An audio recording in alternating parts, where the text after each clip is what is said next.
does the person you are with encourage you to read? You have to ask, what does he bring for me? Roses or books? If someone has a stake in making you better, that person will push you towards books. Books are what we all need.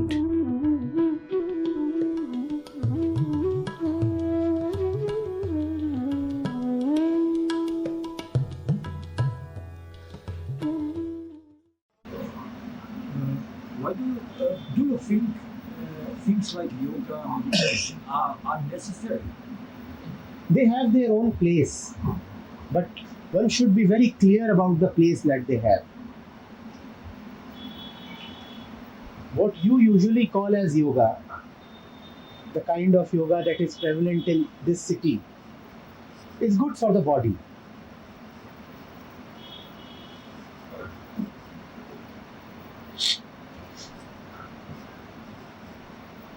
But do not take it as a means to salvation.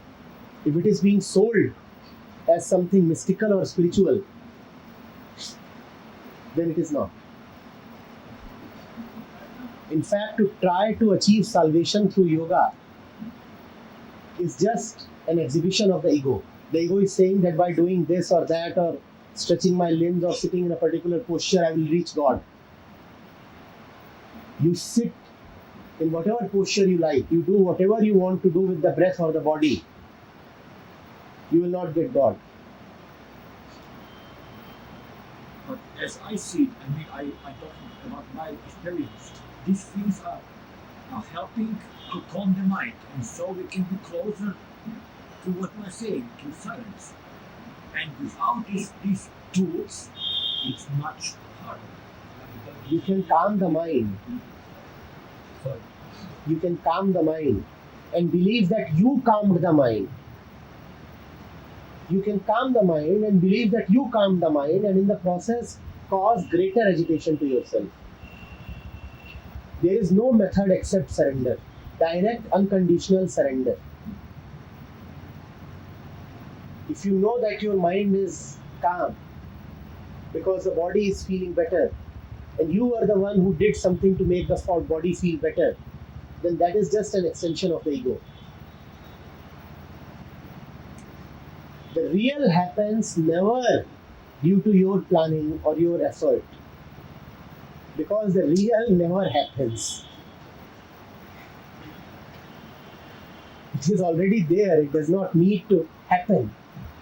It is the only happening. How can it happen anymore? But we are all intent upon somehow making the real happen. I will go and try so hard that I get the truth. Is truth an apple or something? You don't often get even apples due to your effort. You can't even get apples when you want. How will you get the truth?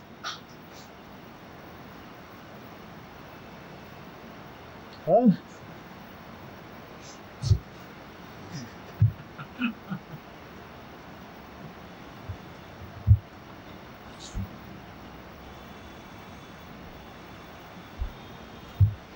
But yes, it has a certain value.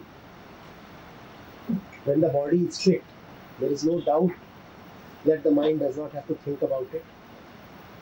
So in that space, it has a certain value. So then it's really out of your control whether you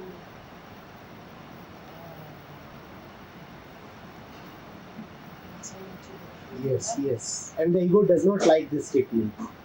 The statement is, this proves that it is out of your control, the matter of truth, whether you get truth or not. Yes, please realize this as soon as possible.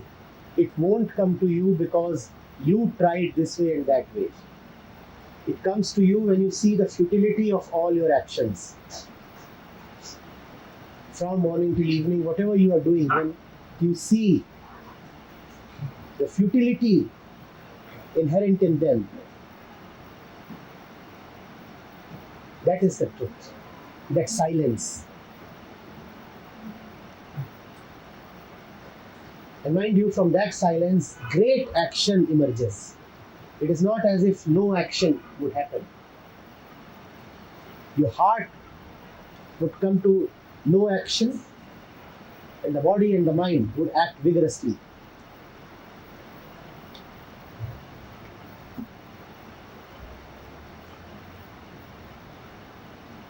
A spiritual man cannot be a saint who does nothing but eats all day and keeps getting fat. And then every day in the morning he lectures for 2 hours. A spiritual man is an intense actor. He does not live as somebody who has nothing to do with worldly concerns. Kindly get rid of the image of the saint. In fact, if you come across any such person who does nothing except lecturing and is getting fat out of lecturing too much, then avoid him. A spiritual man is a warrior. He is one who belongs to this world. He is one who partakes in the concerns of this world. He lives life fully. It is not as if he has shed all experience. In fact, he has become more open and sensitive to experience. This happiness, this sadness, this pleasure and pain. He is a man of the earth.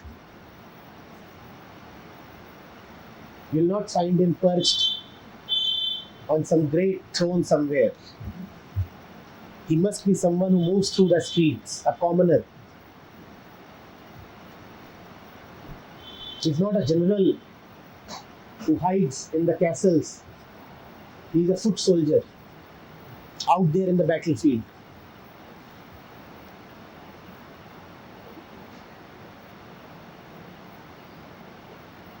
Are you getting it? Truth is not about renouncing the world or something. The man of truth, I repeat, is a man of great action.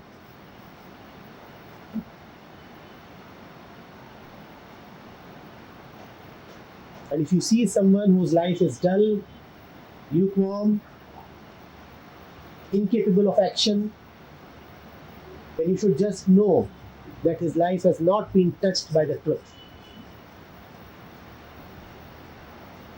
Truth makes you go wild. It does not allow you to sleep.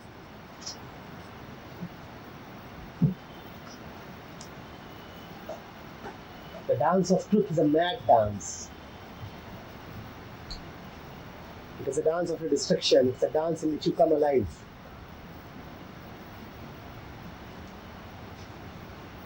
You do not just sit in saffron and say Hari Om.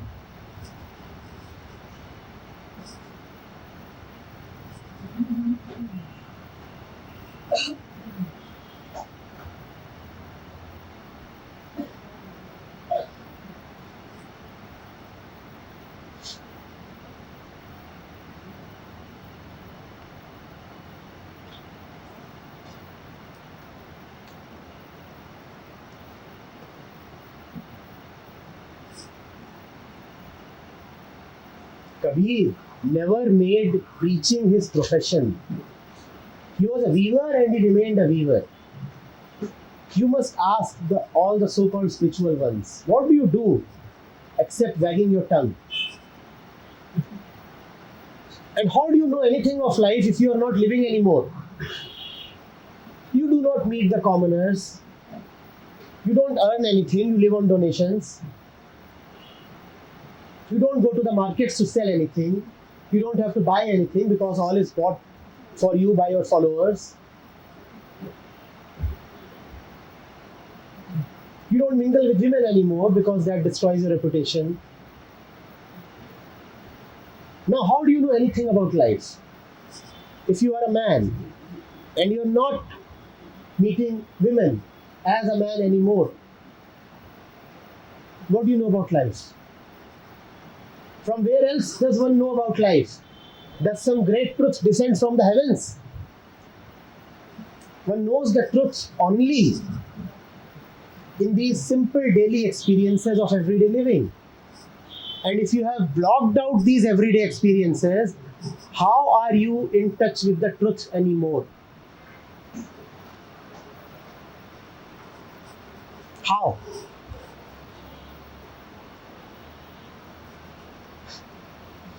Kabir's life is a message.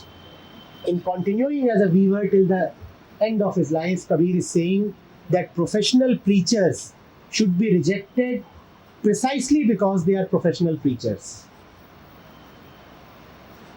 You must ask him, is there anything else that you do? Your words must come out of your life, not out of some book or something. You should have gone to the market. You should have seen something there. And then you should be talking from there. You should be able to say that yesterday, this is what I saw. And hence, today we can talk about it.